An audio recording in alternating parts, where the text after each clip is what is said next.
Hello, my name is Peep, and today I'm going to be showing you the basic movement guide, or the best movement guide you can think of, for movement in XDefiant, Ubisoft's newest game that just came out. So to start off, pretty much is that we have the basic movements in this game, running, you can walk. I don't have my threshold all the way, I have my threshold all the way at 1, so walking will be backwards, but yeah, along with obviously running around, you have crouching, you have jumping, and running forward and crouching is sliding. What if I told you that basically you can do this while in the air, and that is to start off with air strafes. Air strafes are basically just moving in the air. That's the biggest thing I can give you. You know what a strafe is, where you can basically move from one side to another, pretty much. It's basically just strafing in the air. Kind of like some games like Apex Legends, where you have tap strafes, being able to move in one direction instantly on a keyboard, or I used to be able to do it on a controller. But in this game, instead of doing like a thing like a tap strafe, it's more of just simply a kind of like a lurch, in a sense. You're just jumping and you're kind of lurching to the side, or just strafing to the side, and you can do this basically throughout any time you're in the air, which is one of the most important factors to the movement in this game, and I will show you why around the end of this video.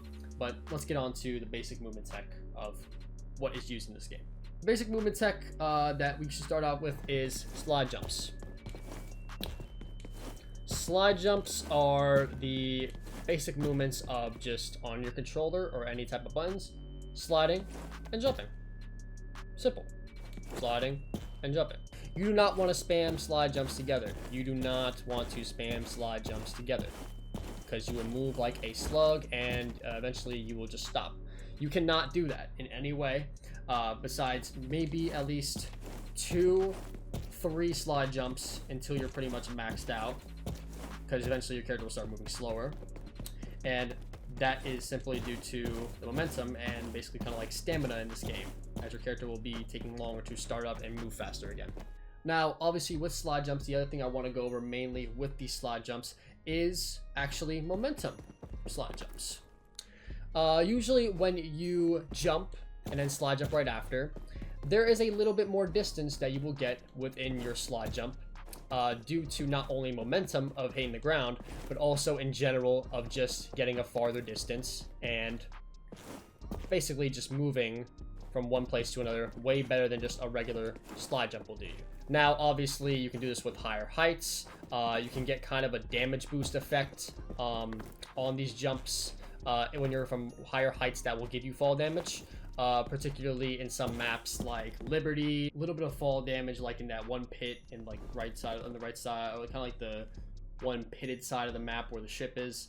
That is one of the areas where you can do a little bit more of a slide jump right after you drop, and it will give you way more momentum into your slide jump, and in general move you way faster, or not faster, but the momentum builds up pretty much off of that fall or that jump, which will make your character move a little bit faster, and in general give you more of a distance. Now, obviously with slide jumping, you do not want to do the same thing with momentum slide jumping, which is spam it.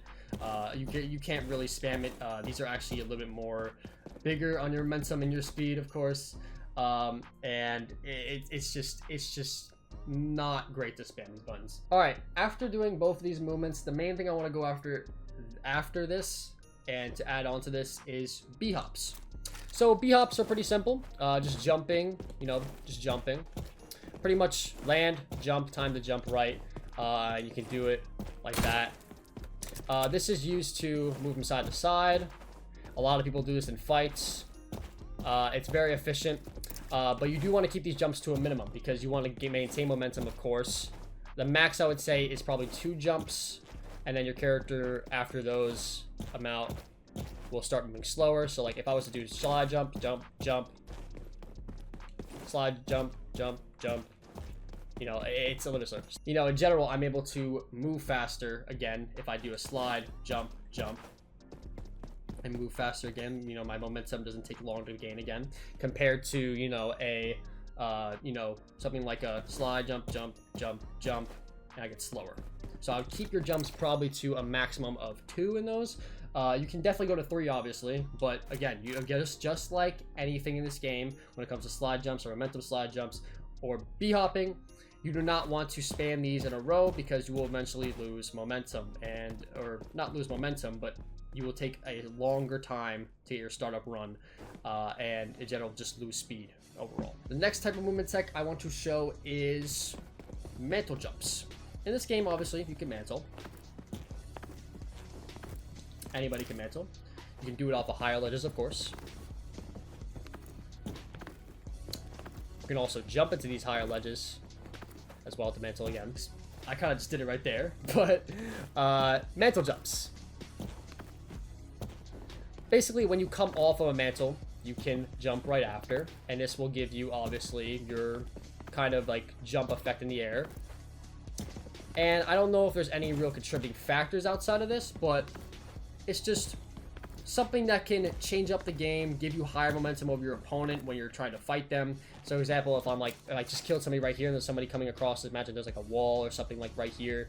I can do this, come into the fight a little bit more high ground, or a little bit more height than the other opponent, and basically just bring the fight to, instead of I'm on the same plane level field and they're aiming right there, they have to aim a little bit higher, and I can have a bit more of time to just spray them down or pre-fire the angle. And mantle jumps are one of the most cool things in this game I like to do, just because it's just so much fun. It's so silly sometimes. It's just fun to mantle and then jump a lot of the time. I don't know, it's just a nice feel to it. Now the final thing I want to talk about, and what makes a lot of this movement the best that it can be, is comboing. When we talk about these type of movements, the main thing is within, like I said, air strafes are very important for most of your movements. This is the main factor to comboing and making your movements 10 times better. You can become so unpredictable in a lot of your movements that you just change up how you play in general. So for example, if I'm right here, let's say I'm jumping off this table, I can do this and then slide jump right after. So I can do a momentum slide jump right out of a mantle jump and combo those together. Do it backwards, you know, coming off this angle. I can go sideways, come up here, and just like this, you can come backwards and then, you know, do a 360 or do like a 180 and then come out of here. You know, it's just have fun with it and learn it mainly. And you can do this again with anything, you know, this, changing it up, coming here, and just mix it up. Make sure that you're mixing up your movements constantly. Make them unpredictable. Make it something that your opponent won't be able to track, and that you can just absolutely destroy your opponent with. Make it something that will be hard to track, and just in general easier for you to absolutely destroy an opponent and get a nice looking clip on your Twitter or your TikTok or wherever the hell you post. And a lot of the time, my comboing, a lot of people like to call it peep movement, or myself, I kind of claimed it peep movement as well. A lot of my friends would call my movements that I do in certain games just peep movement, because the way that I did movements were just it felt different compared to other people that was just like, oh, peep movement. You know, I don't really like to claim things that are not really mine, but it's the idea of how I play and the play style that I choose that makes it stand out as, oh, peep movement. That's the main thing that changes it up and makes it all different. But yeah, these are the main movements of the game. Nothing special, I would say. Nothing that's in, you know, crazy that makes the game game-changing. But it changes the game from your regular type of play style to something that is a little bit more quicker, something that's a little bit more flashy, and something that can be actually way more efficient. Like, for example, one thing I like to do in comp a lot of the time in other game modes is when I peek angles, slide jump peek into angles, or just simply jump into angles and peek corners. Because of how important air strafes are, it makes you be able to do things like these peaks way more efficiently. It makes things like just, you know, way more important in your fights. You know, it's actually very important to have types of movements like these because it'll allow you to peek angles without the chance of getting shot. Obviously, ding sync's a big problem, so you probably will get shot either way.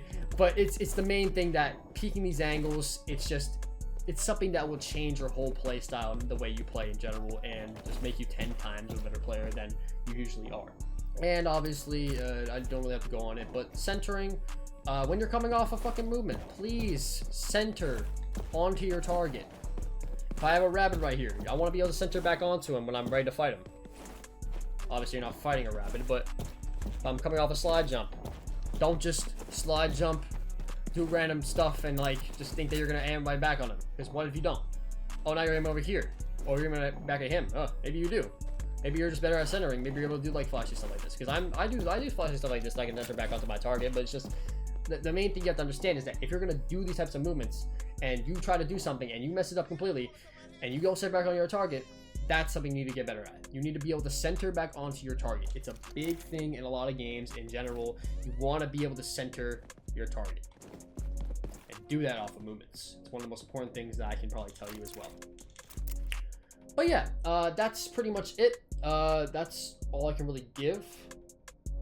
Besides that, I don't have much to go off of. There's probably better things I can show you. Maybe some examples, some clips of me hitting, damage boosts into slide jumps that can, give me more momentum, just like those momentum slide jumps. Hitting like falling or jumping off a high angle and doing a momentum slide jump. It's just something you'll get used to in game, and you'll find out you can do. And it all just takes time. Learn, practice, do all of that. You will never become a good player if you do not practice this. And that's pretty much all I can give you. So, yeah. I'm going to end it off by going on a simple example of everything that I just did to make it a short type of form. Air strafes.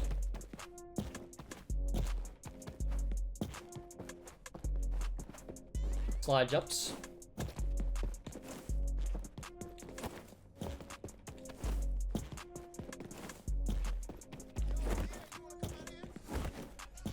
Momentum slide jumps.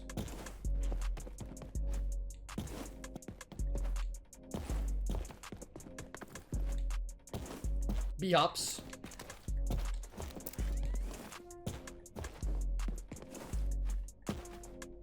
Mantle jumps.